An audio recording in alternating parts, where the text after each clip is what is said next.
हरी ब्रह्मादिक गणपती कार्यारंभी वंदिती सकळा भिष्टे सारथी तुझ्यानी प्रसादे. तुझा प्रसाद, तुझी कृपा लादल्याशिवाय आम्हाला हे सकळा भिष्टे होणं अशक्य आहे. त्याच्या स्तवनाने, यांच्या मतीमध्ये, यांच्या बुद्धीमध्ये तो जो प्रकाश पडला, त्या प्रकाशामुळे हे सगळं साध्य झालेलं आहे. म्हणून म्हटलं आहे की विद्या त्यालाच मागणार. का? 14 विद्यांचा स्वामी आहे. तर ह्या 14 विद्या एकदा आल्या, त्या साधकाला प्राप्त झाल्या की मग त्याच्याकडनं हवी ती कार्य आपोआप सफल होतात. आता सरस्वतीशिवाय विद्या तर येत नाही. सरस्वती म्हणजे गणेशाची कृपा जर झाली तर सरस्वतीची कृपा प्राप्त होते.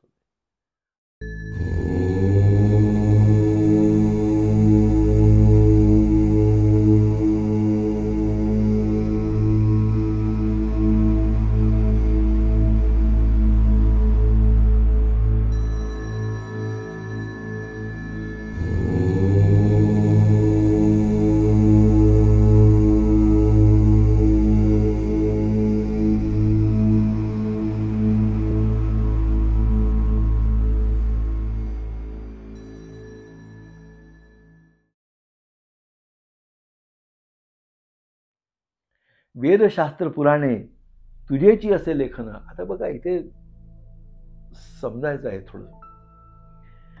वेदशास्त्र पुराणे तुझेची असे लेखन ब्रह्मादिकी या कारणे स्तविले असे सुरुवरी.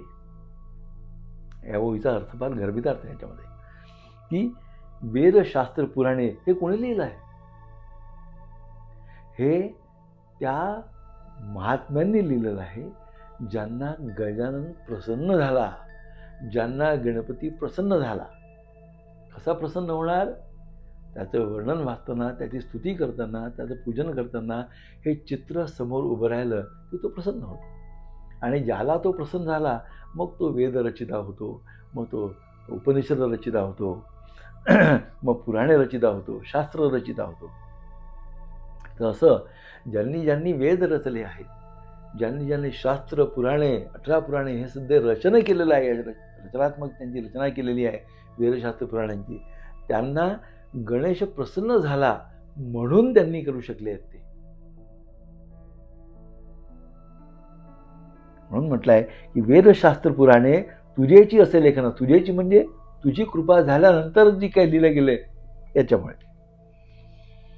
तुझेची असे लेखन ब्रह्मादिकी या कारणे सविले असे सुरुवारी. म्हणून ब्रह्मादिकांनी म्हणजे ब्रह्मचारण करणारे जे काही ऋषीमुनी होते त्यांनी पहिल्यांदा तुझं स्तवन केलेलं आहे, तुझं स्मरण केलेलं आहे, तुझं पूजन केलेलं आहे, तुझी स्तुती गायलेली आहे. त्रिपुर साधन करावयासी. त्रिपुर साधन त्रिपुरा राक्षस जो होता त्याचं साधन करावयासी. ईश्वरे अर्चिले तुम्हासी.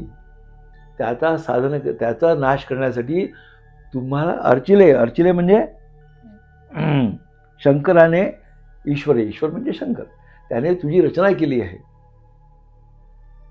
तुझी रचना याच्यासाठीच केली आहे की तू त्रिपुरा राक्षसाचा वध करावा, याच्यासाठी तुझी रचना केलेली आहे. संहारावया दैत्यासी. दैत्य म्हणजे राक्षस. आता राक्षस म्हणजे या वृत्ती असतात. आपल्या विघ्नांना राक्षस म्हटलेलं आहे. जे काही राक्षस आहेत ते सगळे राक्षसांना तो संहार करतो त्याचा. पहिले स्तविले तुम्हासी. हरी ब्रह्मादिक गणपती कार्यारंभी वंदिती सकळा भिष्टे सारथी तुझ्यानी प्रसादे. तुझा प्रसाद, तुझी कृपा लादल्याशिवाय आम्हाला हे सकळा भिष्टे होणं अशक्य आहे. आता प्रसाद केव्हा लागणार? परत तेच की त्याचं स्तुती, त्याची वर्णन, त्याची पूजन, त्याला स्तवन, त्याचं स्मरण करताना त्याचं हे चित्र डोळे बंद करून त्याचं चित्र जर समोर उभं राहिलं की तो प्रसन्न होतो. कृपानिधी गणनाया ओंकारा विघ्नहर्ता. विनायका अभयदाता मतिप्रकाश करी मज. मतिप्रकाश म्हणजे काय? मतिप्रकाश म्हणजे मला ते ज्ञान दे, ते माझ्या मतीमध्ये ते ज्ञान प्रकाश पडू दे, की जेणेकरून मी हे सगळं लिहावया, हे सगळं माझे साध्यपूर्ती, माझी तुझी स्मरणिका करण्यासाठी, माझे काही मोठं कार्य साधण्यासाठी किंवा मोठा ग्रंथ लिहिण्यासाठी. हे ज्यांनी ग्रंथ लिहिला आहे त्यांनी ते, किंवा पाराशर मुनी किंवा जे काही वेद रचलेले आहेत, हे सगळ्या यांनी पहिल्यांदा त्याच्या स्तवनाने, यांच्या मतीमध्ये, यांच्या बुद्धीमध्ये तो जो प्रकाश पडला, त्या प्रकाशामुळे हे सगळं साध्य झालेलं आहे. म्हणून म्हटलं आहे की विनायका अभयदाता मती प्रकाश करी मज, समस्त गणांचं नायक. आता इथे लक्षात घ्या, समस्त गणांचं नायक. गण म्हणजे काय? गण म्हणजे मॅटर.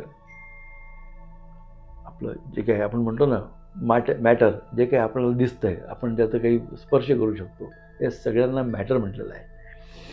समस्त गणांचा नायक तुची विघ्नांचा अंत ग. मॅटर समजून घ्यायचा आहे मला, म्हणून त्याला गणाधिपती म्हणतात.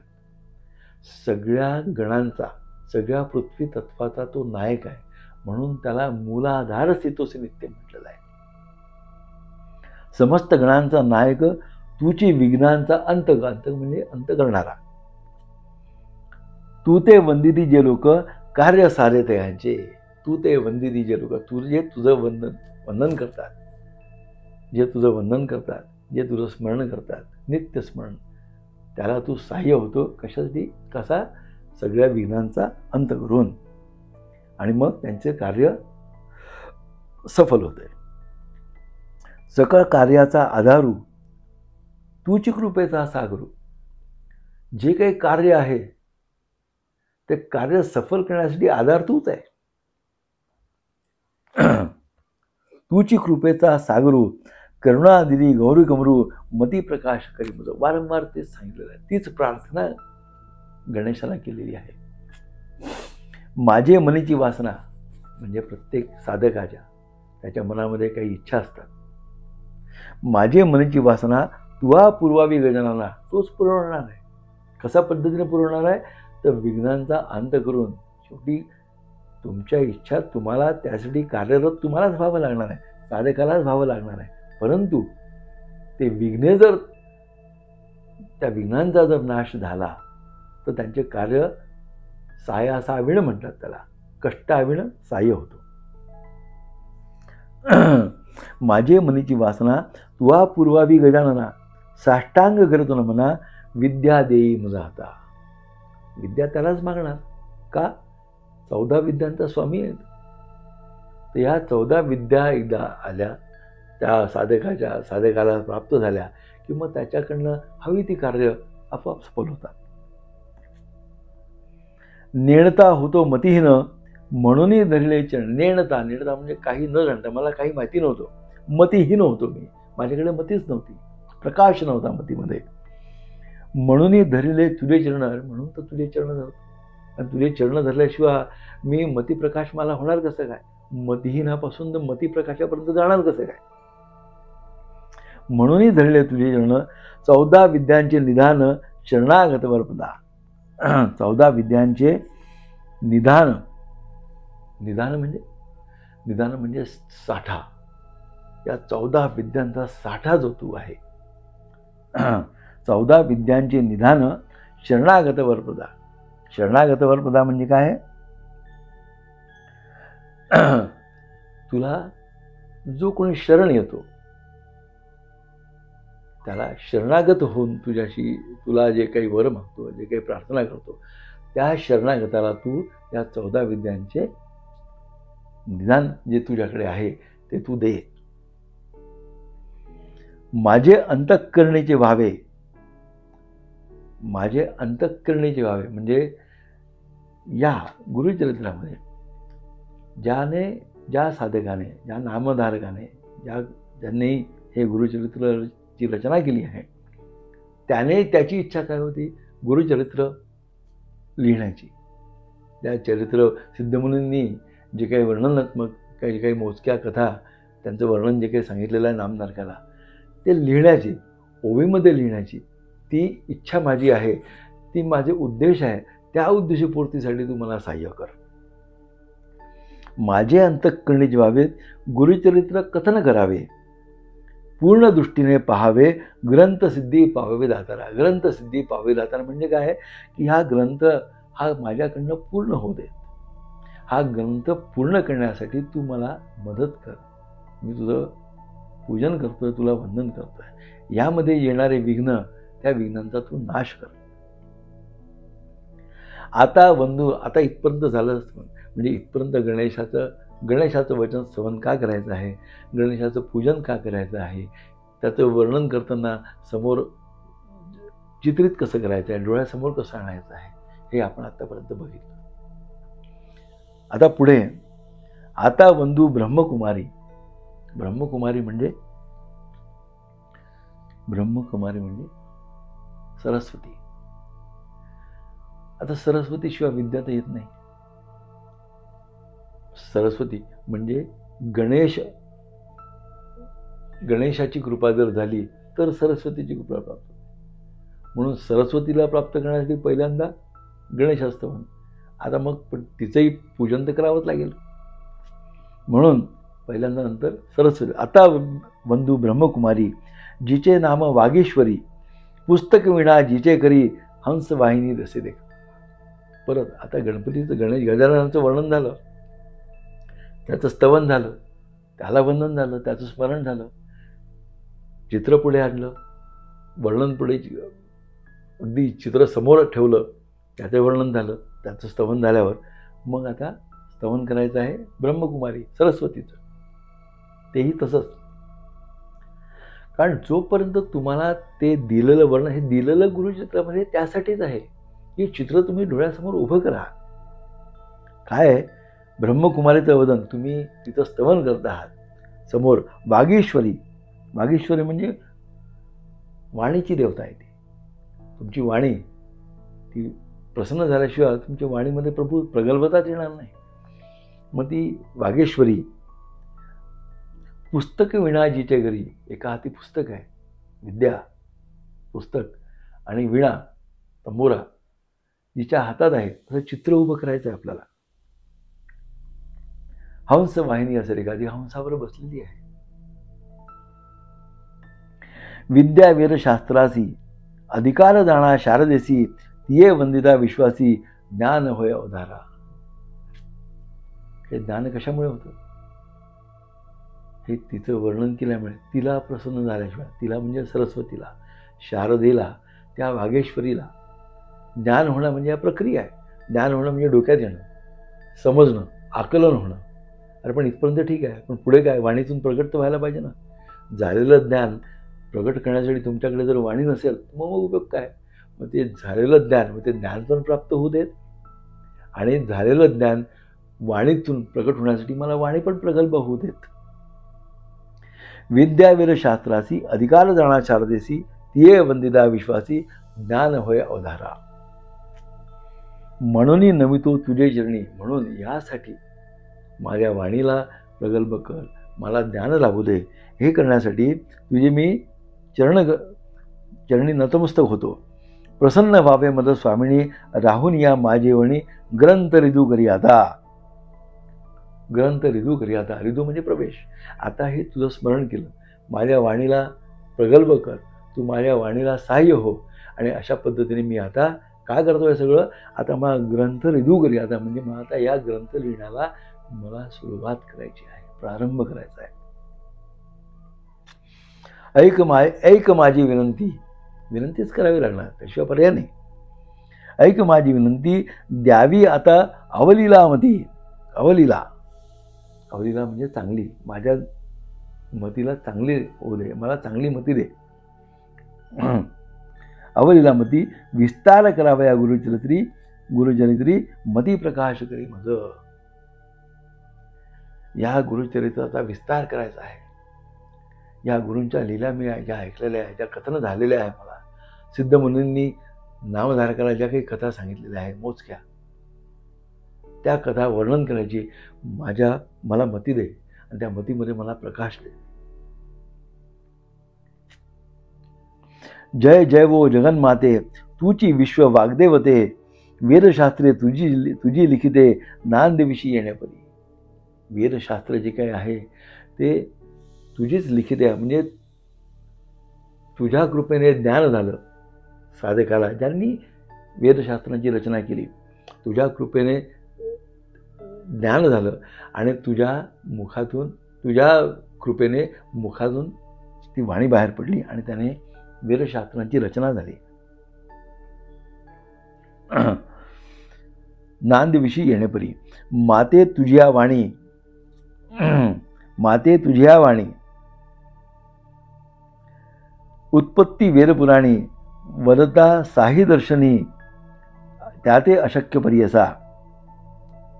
म्हणजे त्यांनी काय म्हटलेलं आहे की 6 शास्त्रे, साही दर्शनी म्हणजे दर्शनशास्त्रे जे आहेत, त्या 6 दर्शन आहे. 6 दर्शन कुठले कुठले आहे? न्याय, वैशेषिक, सांख्य, योग, मीमांसा आणि वेदांत. हे जी काही 6 दर्शनं यांची रचना जी झालेली आहे, ही रचना कशी झालेली आहे? त्यांनी सांगितलं आहे की माते तुझ्या वाणी उत्पत्ती वेदपुराणी वदता साही दर्शनी त्याते अशक्य परियसा. म्हणजे तुझी कृपा होता हे 6 दर्शन सुद्धा रचना केलेले आहे. हे 6 दर्शनांची रचना जे काही मी तुम्हाला सांगितले, न्याय, वैशेषिक, सांख्य, योग, मीमांसा आणि वेदांत, या 6ही दर्शनांची जी काही रचना आहे ती तुझ्या कृपेने झाली आहे. तुझ्या वर्णन जे केलेलं आहे, तुझी स्तुती मी झाली आहे, त्यामुळे तुझी कृपा जी झाली आहे त्या कृपेने सहाय्य झालेलं आहे. गुरुचे नामे तुझी स्थिती म्हणती नृसिंह. गुरुचे नामे तुझी स्थिती, गुरुच्या नामातच तुझी स्थिती आहे. म्हणती नृसिंह सरस्वती या कारणे मजवरी प्रीती नाम आपुले म्हणून. म्हणून त्यांचं नाव नृसिंह सरस्वती, त्यांचं नावच तसं आहे. यांचं हे गुरुचरित्र ज्या सिद्धमुनींनी त्यांच्या ज्या गुरूंचं वर्णन केलेलं आहे, त्या कथा आपण आता वर्णनात्मक आपण रचना ज्यांची करायला बसलेलो आहे तो त्या गुरूंच्या नावातच सरस्वती आहे. खांबसूत्रीची बाहुली जशी, खांबसूत्रीची बाहुली, खांबसूत्रीची बाहुली म्हणजे काय?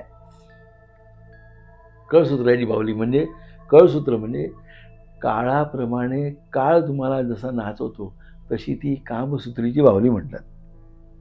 खेळती तया सूत्रासरशी स्वतंत्र बुद्धी नाही त्यासी वर्तती आणि काचिनी. खांबसूत्रीची बाहुली जशी, जशी त्याला म्हणतात बाहुल्यांचा खेळ, ती बाहुली जशी नाचवणारा नाचवतो तसं आपल्याला काल नाचवतो. खेळती तया सूत्रासरशी स्वतंत्र बुद्धी नाहीशी. मला स्वतंत्र बुद्धी नाही आहे, मी विचारच करू शकत नाही. मी एक खांबसूत्रीची बाहुली आहे. काळाप्रमाणे काळ जसा मला नाचवतो आहे तशी ती बाहुली आहे मी. मग मला स्वतंत्र बुद्धी कुठे आहे? काळाने जशा पद्धतीने सांगितलं तसा मी विचार करतो, काळाने जसा प्रमाणे ठेवलं तसा प्रमाणे राहतो, त्याप्रमाणे जे काही सहाय्य करतो त्याप्रमाणे मी वागतो. मला स्वतंत्र बुद्धी नाहीच आहे. वर्तती आणि काचिनी. वर्तती म्हणजे ज्याप्रमाणे वर्तन करतो, आणि काचिनी म्हणजे दुसऱ्याच्या प्रमाणे, दुसऱ्याने सांगितल्याप्रमाणे. तैसे तुझेनी अभिमते माझे जिवे प्रेरी माते. माझे जिवे प्रेरी माते म्हणजे माझ्या जिव्यात प्रवेश कर, माझ्या जिभेमध्ये कृपा निधी वाग्देवते म्हणून विरवी तुझा प्रवेश माझ्या मुखात, माझ्या वाणीत, माझ्या जिभेत प्रवेश होऊ दे, म्हणून मी तुला कृपा करतो माझ्यावर. तैसे तुझेनी अभिमते माझे जिवे प्रेरी माते कृपा निधी वाग्देवते म्हणून विनवी तुझा बाळ. म्हणजे तू माझी माता आहे, मी तुझा बाळ आहे. बघा, लक्षात घ्या, याच्यामध्ये जी करुणा घेऊन ज्या आत्मीयतेने एक छोटंसं बालक एका मातेला जसं विनवी करतो, ते चित्र बघून तेवढं अंतःकरणापासून तुम्ही हे वाचायला पाहिजे, तर सहाय्य होतं. म्हणून नविले तुझे चरण व्हावे स्वामिनी प्रसन्न द्यावे माते विद्यादान ग्रंथी रिझीव करी आता. म्हणजे काय आहे?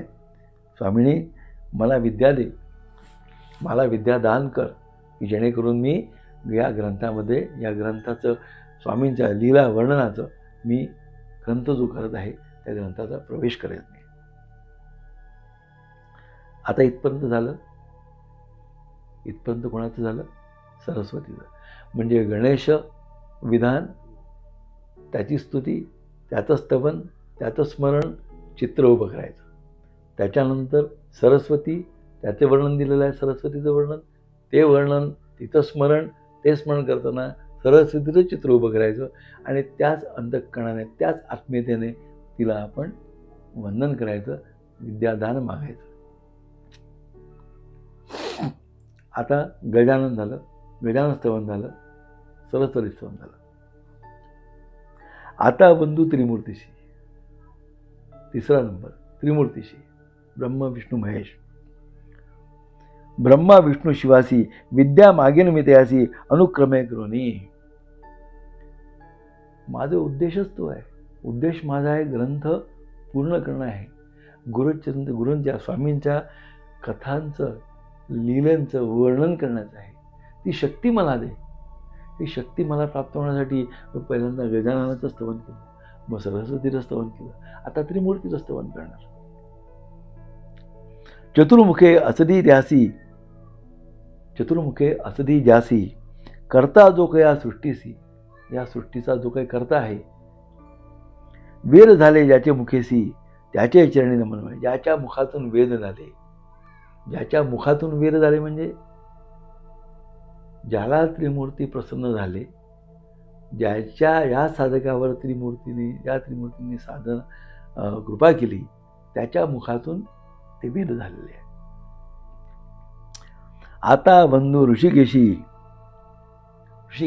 ऋषिकेश म्हणजे विष्णू, जो नायक विश्वासी, पालन पोषण करताना जो नायक आहे या विश्वाचा, लक्ष्मी सहित अहर्निशी अहोरात्र, लक्ष्मी सहित क्षीरसागरी असे जाणा.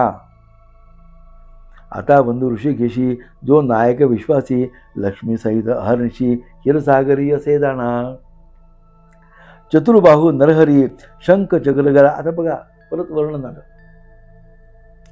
चतुर्बाहू नरहरी शंख चक्र गदा करी, करी म्हणजे हातात, शंख चक्र गदा हे सगळं त्याच्या हातात आहे. पद्महस्त मुरारी पद्मनाभ परियेसा, पद्मनाभ ज्याच्या कमळ ज्याच्या नाभीपासून उत्पन्न झाले आहे असा.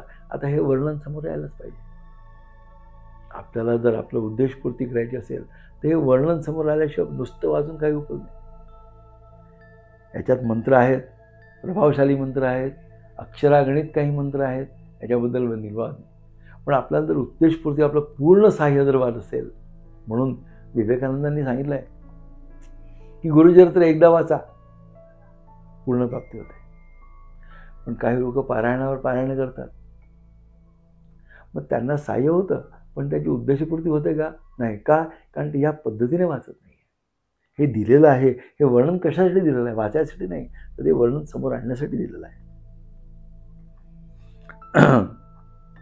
पितांबर असे कासेला, विष्णूचं पितांबर असेल म्हणजे त्याचे बघा किती या छोट्या छोट्या पितांबर, जर पितांबर आहे घातलेला, मग एका हातामध्ये कमळ आहे, एका हातामध्ये शंख आहे, गदा आहे. हे सांगण्याचा उद्देश काय आहे की हे चित्र तुम्ही डोळ्यासमोर उभं करा. वैजयंती माळा गळा शरणागता अभिष्ट सगळा देता होय कृपाळू. शरणागता अभिष्ट सगळा काय म्हटलं त्याने? शरणागता अभिष्ट सगळा. जो त्या विष्णूला शरण गेला त्याच्या इच्छा सगळ्या पूर्ण होतात. देता होय कृपाळू. आता नमो. आता बघा परत झालं. आता विष्णू झाला, दत्त झाले, विष्णू झाले. आता आहे आता नमो शिवासी. धरली गंगा मस्तिकेसी. परत वर्णन आलं. असं वर्णन, असं चित्र उभं करायचं आहे. डोळे बंद करून हे चित्र समोर उभं राहायला हवं. धरिली गंगा मस्तिकेसी पंचवक्त्र दशभुजेसी अर्धांगी असे जगन्नाथ. वर्णन चित्र उभं केलेलं आहे. नाही तर हे देण्याचा उद्देशच काय आहे? नुसतं वाचून हे उपयोग नाही. पंचवक्त्र चतुर्भुजेसी. पंचवक्त्र, पंचवक्त्र म्हणजे काय? पंचवक्त्र चतुर्भुजेशी, पाच मुखी असलेला तो शिव. दशभुज अर्धांगी असे जगन्माता. जगन्माता जी या जगाची जगदंबा, या जगाची जी आई आहे, पार्वती, गौरी, गिरिजा, ही कोण आहे? त्याची अर्धांगी आहे. पंचवदने असती जासी, 5 मुख, जे आता सांगितल्याप्रमाणे 5 मुख असतील. संहारी जो या सृष्टीसी, संहारी म्हणजे संहार करतो. इथे एक थोडं आणखीन जो काही झालेला बोध आहे तो या मी तुम्हाला सांगतो. या जे काही गुण आहेत दत्तात्रय, म्हणजे ब्रह्माचे गुण आहे, विष्णूचे गुण आणि शिवाचे गुण, हे गुण काय काय सांगितलेले आहे त्याच्यामध्ये? की ब्रह्माचे गुण आहे उत्पत्ती. ब्रह्म हा उत्पत्ती करता आहे, सृष्टी करता. विष्णू कोण आहे? विष्णूचे गुण काय आहे? पालन पोषण, पालन, त्याचं पालकत्व विष्णूकडे आहे. आणि शिवाचं काय सांगितलेलं आहे? की तो संहार करतो. आता याचा एक अर्थ लक्षात घ्यायचा आहे आपल्याला. म्हणून असं म्हटलेलं आहे की गुरु जो आहे, गुरुर ब्रह्मा गुरुर विष्णू गुरुर्देवो महेश्वरा, गुरु साक्षात परब्रह्म तस्मै श्री गुरुवे नमः, अशा या गुरुला माझा नमस्कार आहे. याचा अर्थ काय आहे हा समजून घेऊ आपण आता. गुरुर ब्रह्मा, गुरुच हा ब्रह्मा आहे. गुरुर विष्णू, गुरुच हा विष्णू पण आहे. गुरुर्देवो महेश्वरा, महेश पण गुरुच आहे. गुरु साक्षात परब्रह्म, या सगळ्यांचा जो काही परब्रह्म आहे तो गुरुच आहे. अशा या गुरुला वंदन करू. पण याचा अर्थ काय नेमका? गर्भितार्थ ज्याला आपण म्हणतो, तो गर्भितार्थ असा आहे की साधकाच्या आयुष्यामध्ये, साधकाच्या विशिष्ट मनस्थितीचा परिणाम म्हणून गुरु जेव्हा त्याच्या आयुष्यात येतो, तेव्हा तो पहिल्यांदा हा जो क्रम आहे तो क्रम थोडा आपण बदलू. हा जो क्रम आहे, हा क्रम साधकाच्या पहिल्या म्हणजे जीवनामध्ये गुरु हा पहिल्यांदा शिव म्हणून येतो. तोच गुरु शिव म्हणून येतो. शिवाचे गुण काय? शिवाचे गुण आहे संहार करणे. तेव्हा तो संहार करतो. कशाचा? साधकाचा संहार नाही करत. साधकांच्या डोक्यामध्ये जी काही जळमट आहेत, वैचारिक जळमट ज्याला म्हणतात, विकृती आहे, निष्कृती आहे, या सगळ्या जे काही ज्याच्या साधनेला अपायकारक आहेत, अशा सर्व विघ्नांचा, अशा सर्व वृत्तींचा तो संहार करतो. म्हणजे पहिल्यांदा गुरु काय करतो? शिवस्वरूपात येतो, महेश म्हणून येतो. मग त्याचा एकदा संहार झाला, त्याच्या निष्कृतींचा संहार झाला, त्याचा सगळ्या षडरिपूंचा संहार झाला की मग तिथे तो ब्रह्मा म्हणून येतो. संहार झाला, मग ब्रह्म काय करतो? ब्रह्माची गुण आहे उत्पत्ती. मग तो उत्पत्ती करतो. कशाची? चांगल्या गुणांची उत्पत्ती करतो. साधनेला सहाय्य होणाऱ्या विचारांची उत्पत्ती करतो. मग तो ब्रह्मा म्हणून येतो. गुरु पहिल्यांदा महेश म्हणून आला, गुरु महेश रूपाने आला, संहार केला जाळे जळमटांचा, विचारिक जळमटांचा. नंतर ब्रह्मा म्हणून आला, चांगल्या विचारांची, सद्विचारांची निर्मिती केली आणि नंतर मग तो शेवटी विष्णू बनून येतो आणि त्या सद्विचारांचं पालन करतो, पालन पोषण करतो आणि त्या सद्विचारांना वाढती देतो, त्याचा वाढवतो. म्हणजे जेणेकरून साधक हा सद्विचारी, सद्विवेकी होतो.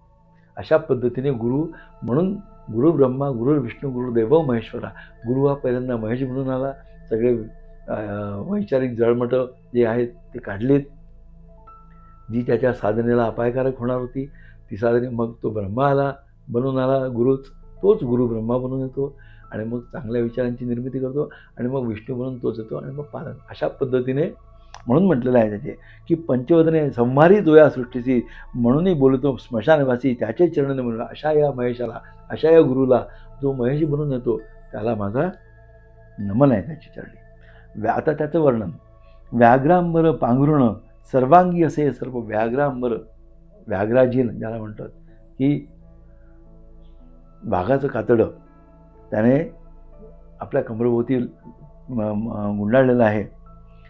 सर्वांगी असे सर्पवेष्टन, सगळ्या शरीराला सर्प असे वेष्टून घेतलेलं आहे सर्पांनी. ऐसा शंभू उमारमण, उमारमण उमा म्हणजे पार्वती, उमारमण रमण म्हणजे पती. ऐसा शंभू उमारमण त्याचे चरणी नमन माझे. आता हे नमन करताना परत ते चित्र उभं राहिलं पाहिजे. व्याघ्रांबर घेतलेलं आहे, मस्तकी गंगा आहे, गळ्यात नाग आहे, व्याघ्रांबर वगैरे वगैरे जे काही वर्णन त्यांनी केलं हे चित्र समोर उभं राहायला हवं. नमस्त, आता त्याचे चरण नमस्त समस्त नमन समस्त सुरवरा, सिद्ध साध्या अवधारा,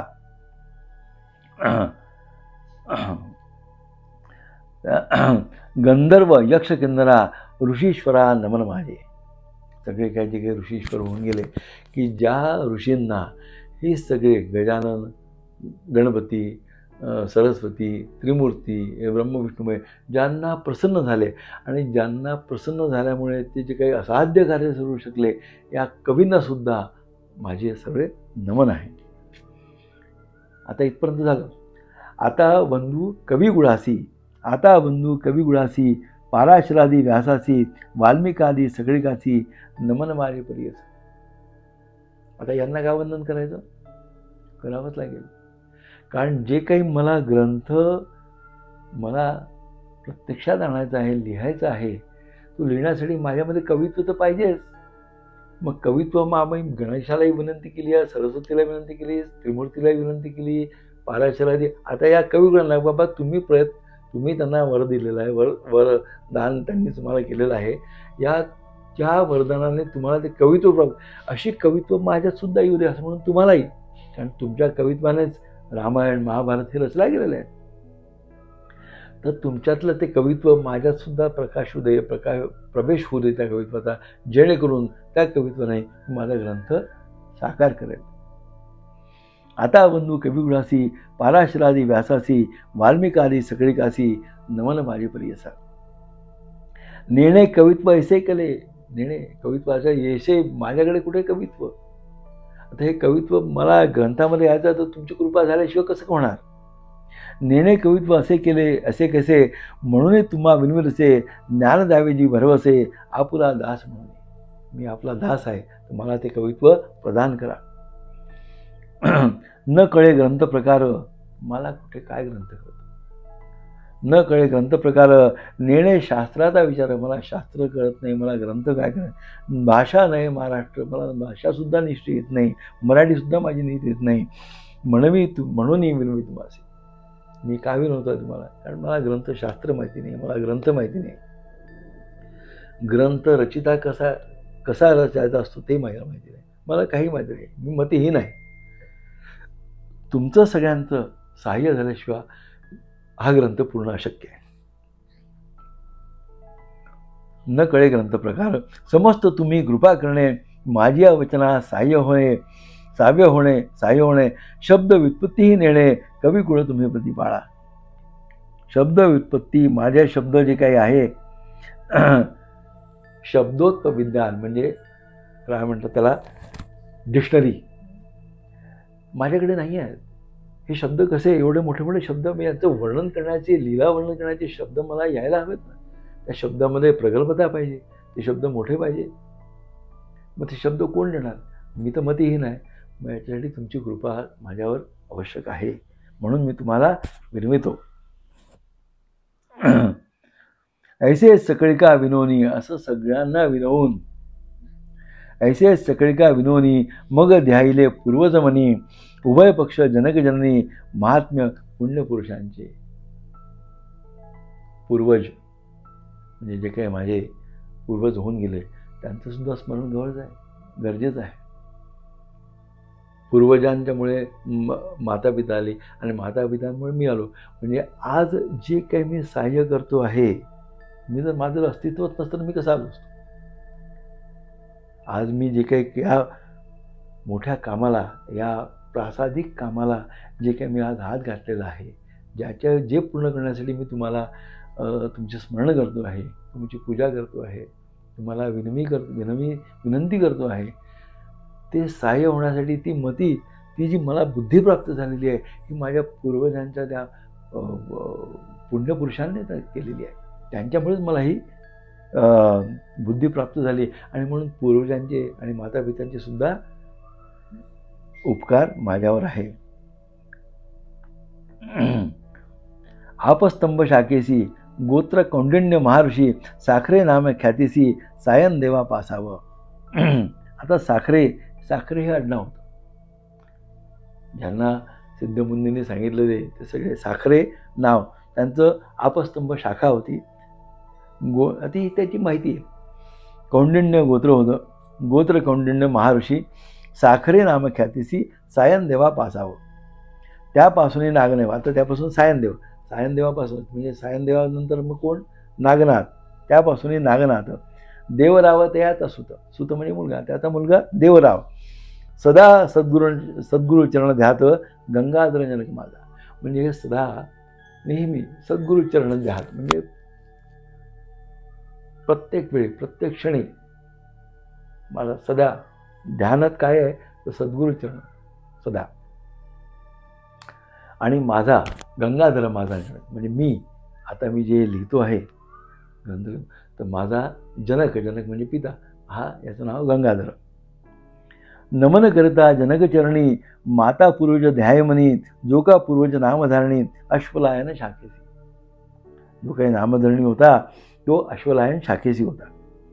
काश्यपाचे गोत्री चौडेश्वरी नामधारी रागे जैसा जन्नू अवधारी अथवा जनक गंगेचा. त्याचं काय म्हटलंय? रागे जसा असा पाठ सर्व लिखित प्रतीत सापडतो. त्यानंतर जन्नू अवधारी म्हणजे